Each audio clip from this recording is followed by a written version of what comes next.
Түркістан облысы Түркістан қаласы Расул атындағы номер 20 жалпы орта мектептің 5-ші сынып оқушысы Баратова Жексанам.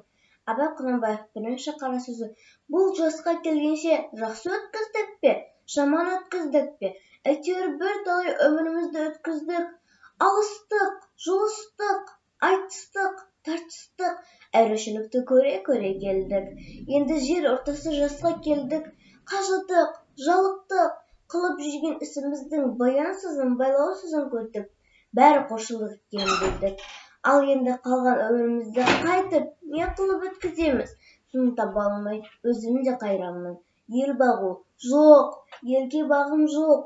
Бағу дертке ұшырайын деген кісі бақпаса, не албыртқан көңілі басылмаған жастар бағамын демесе, бізді Құдай сақтасын.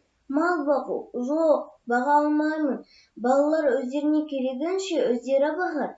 Енді қартайғанда қызығын өзің түгел көре алмай тұғын, ұры, залым, келемтектердің азығын бағып беремін деп, қалған аз ғана өмірімді қор қылар жайым жоқ.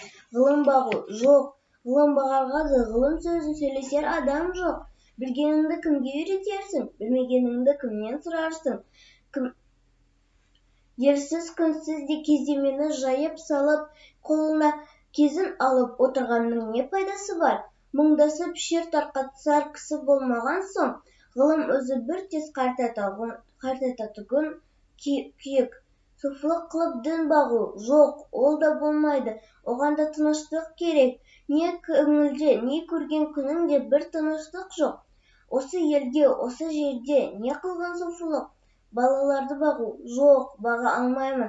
Бағар едім, қалайша бағудың мәнісін де білмеймін. Не болсын деп бағам, қай елге қосайын, қай харекетке қосайын? Балаларымның өзіне ілгері өмірінің, білімінің пайдасын тыныштықпенен керерлік орын тапқаным жоқ. Қайда бар, не қылдерімді біле алмай отырмын. Не бұл деп бағам, оны да ермек қыла алмадым. Ақыр ойладым, осы ойыма келген нәрселерді қағазға жаза берейін. Ақ қағаз бен қара сияны ермек қылайын. Кім-де-кім ішінен керекті сөз тапса, жазып алсын, я оқысын. Керегі жоқ десе, өз сөзім өзімдікі дедім де, ақыры осыған байландым.